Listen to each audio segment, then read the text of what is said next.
अफगान सूत्रों का दावा पाकिस्तानी हवाई क्षेत्र में दाखिल हुआ। ये देखिए, ये तस्वीर है और इसको लेकर ये दावा किया गया, अफगान सूत्रों के द्वारा ये दावा किया गया कि ये ड्रोन पाकिस्तानी क्षेत्र में दाखिल हुआ था और अफगानिस्तान के ऊपर ये MQ-9 ड्रोन नजर आया था। तो MQ-9 को लेकर ये दावा किया जा रहा है।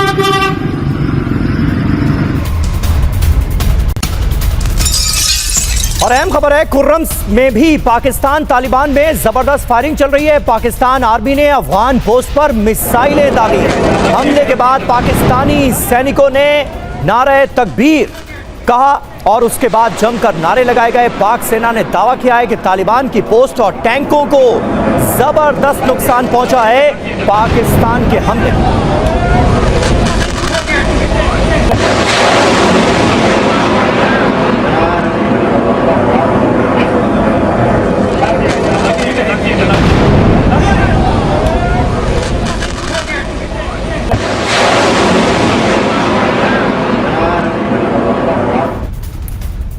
तो ये तस्वीरें पाकिस्तान की सेना की तरफ से जारी की गई है। बताया गया है कि हम कितना नुकसान कर रहे हैं अफगानिस्तान के अंदर। क्वेटा में तालिबान और खवारिज गुट ने जबरदस्त फायरिंग की है। पाकिस्तानी सेना ने जवाबी कार्रवाई की है।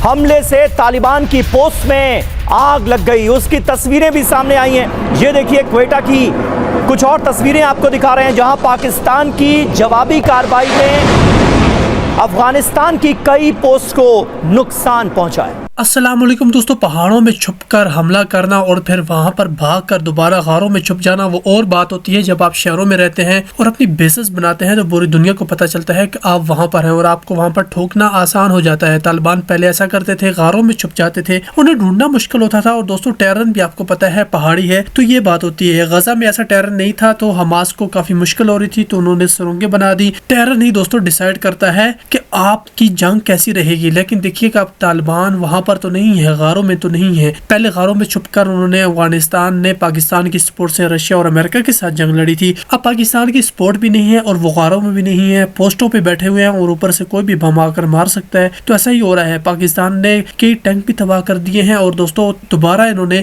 भारत के इंस्ट्रक्शन पर हमला किया था और पाकिस्तान ने वो भी तबाह कर दिए। जहां जहां से हमला हो रहा था पाकिस्तान ने वो तमाम पोस्टें तबाह कर दी हैं। और तालिबान आखिर करना क्या चाह रहे हैं दोस्तों? तालिबान में भी फूट पड़ना शुरू हो गई है। आपको बता दूं कि हक्कानी नेटवर्क ने भी कहना शुरू कर दिया है कि हमने इसलिए अफगानिस्तान को आजाद नहीं कराया कि हम उस मुल्क पर हमला कर दें जिसने हमारी मदद की थी, जिसने हमें खाना दिया था। हम ये कहना चाहते हैं कि हम इस तालिबान के रजीम के साथ नहीं है। तो दोस्तों, अंदर से भी फूट पड़ चुकी है। यहाँ तक कि जो वजीर आजम है उनका एक फैसला जो उन्होंने पूरी दोस्तों अफगानिस्तान में इंटरनेट बंद किया था, कई गवर्नर्स ने उनका फैसला दोस्तों तोड़कर इंटरनेट को ही बहाल कर दिया है। यानी जो वही पुराने वाला हिसाब हो गया है। पहले अफगानिस्तान अपने अपने सूबों में अपनी अपनी हुकूमत चलाना शुरू कर चुके हैं और दोस्तों सेंटर जो कह रहा है उस बात को वो मान ही नहीं रहे।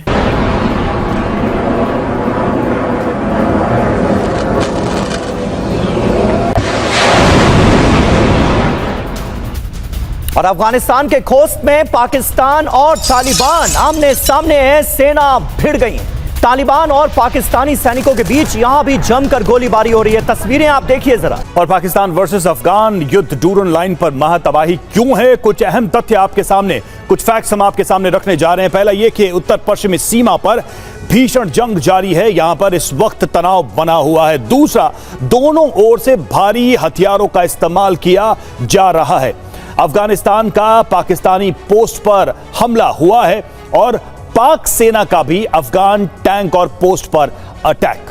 जी हां, दोनों तरफ से जवाबी कार्रवाई में कई पोस्ट ध्वस्त हुई हैं। बढ़ते तनाव के बीच कई चेक पोस्ट को बंद करना पड़ा है और तनाव बढ़ता हुआ साफ तौर पर हम इन तस्वीरों में देख सकते हैं। बिल्कुल ये हालात आप देख रहे हैं इस वक्त। ब्रजेश सर, सवाल यही है कि इसके रूट में क्या दिखाई दे रहा है? एक नेगोशिएशन की टेबल पर आने की बजाय हथियारों से इस प्रॉब्लम को सॉल्व करने की कोशिश हो रही है। Is it possible? क्या ये होगा कि हथियारों और ताकत के बल पर ये डूरन लाइन वाला जो इशू है ये सॉल्व कर ले? रवि, ये जो पाकिस्तान और अफगानिस्तान का रिश्ता है काफ़ी पुराना है।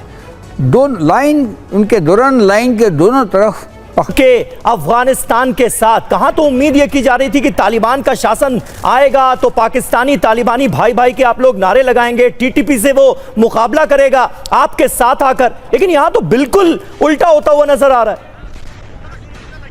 देखिए समीर, बिल्कुल आपके ये सवाल का मैं जवाब देता हूं, लेकिन मुझे अलाउ कीजिएगा क्योंकि मिश्रा साहब ने लास्ट टाइम जो मेरे आंसर के बाद अपना तजिया करके वो आगे चले गए मेरा जवाब लिए बगैर, तो वो ऑडियंस के लिए नाइंसाफी। मैं समझ रहा था आप आएंगे जरूर उस पर, चलिए बोल लीजिए।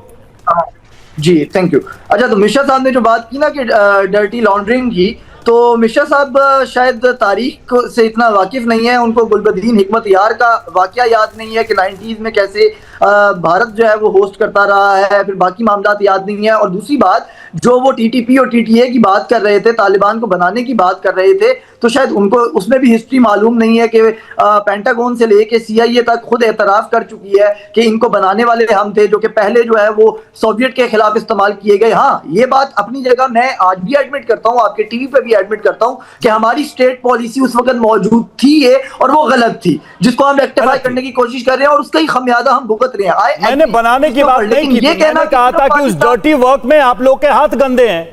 ये बात आपके मिनिस्टर ने कबूली है कि भाई जब वो सब हो रहा था तो आप लोग उसमें कोऑपरेट कर रहे थे, फुली इन्वॉल्व थे। ये बात कही मैंने, आप मुझे मिसकोट कर रहे हैं कि मैंने कहा कि आपने तालिबान बनाया, नहीं। जब वो फॉर्म हो रहा था तो आप लोग किधर थे ये बताइए ना, सवाल ये था किसके साथ थे। मिश्रा साहब, अगर आपने मेरा मौकफ लेना है तो ले लीजिए, अगर आपने अपनी बात करनी है तो कर लीजिए।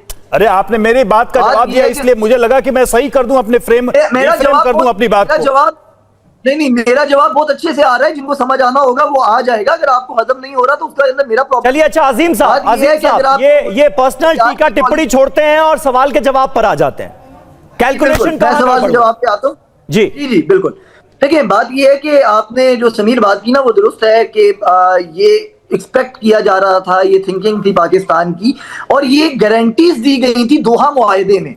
ये हमारा कोई यूनिलैटरल मुआहदा नहीं था, बायलैटरल, मतलब ये आप मल्टीलैटरल आप इसको कह सकते हैं। दोहा मुआहदे के अंदर अफगान तालिबान ने ये दुनिया के सामने गारंटी दी थी कि उनकी सरजमीन किसी भी मुल्क के खिलाफ इस्तेमाल नहीं होगी। और टीटीपी, क्योंकि टीटीपी एक अलहदा ग्रुप है और वो पाकिस्तान से रिलेटेड है, उसके हवाले से यूएन सिक्योरिटी काउंसिल और दीगर इदारे जो है वो बड़ी क्लियर एक स्टांस रखते हैं, तो उनको इस्तेमाल करने के लिए जमीन प्रोवाइड नहीं की जाएगी। और आप तो चूंकि इंटरनेशनल मामला को समझते हैं तो आपको मालूम होगा कि आज से एक हफ्ता पहले मॉस्को के अंदर एक इजलास हुआ जिसमें चीन ने, ईरान ने, रूस ने और जितने भी इस खित्ते के अहम ममालिक हैं उन्होंने भी ठीक है, लेकिन अजीम साहब सवाल कुल मिलाकर यहीं आकर रुकता है कि इस लड़ाई या जंग के रास्ते क्या इसका हल आप लोग ढूंढ पाएंगे या फिर ऐसे रास्ते पे चल पड़े हैं जिससे ये अदावत बढ़ेगी। अफगान सूत्रों का दावा पाकिस्तानी हवाई क्षेत्र में दाखिल हुआ, ये देखिए ये तस्वीर है और इसको लेकर ये दावा किया गया, अफगान सूत्रों के द्वारा ये दावा किया गया कि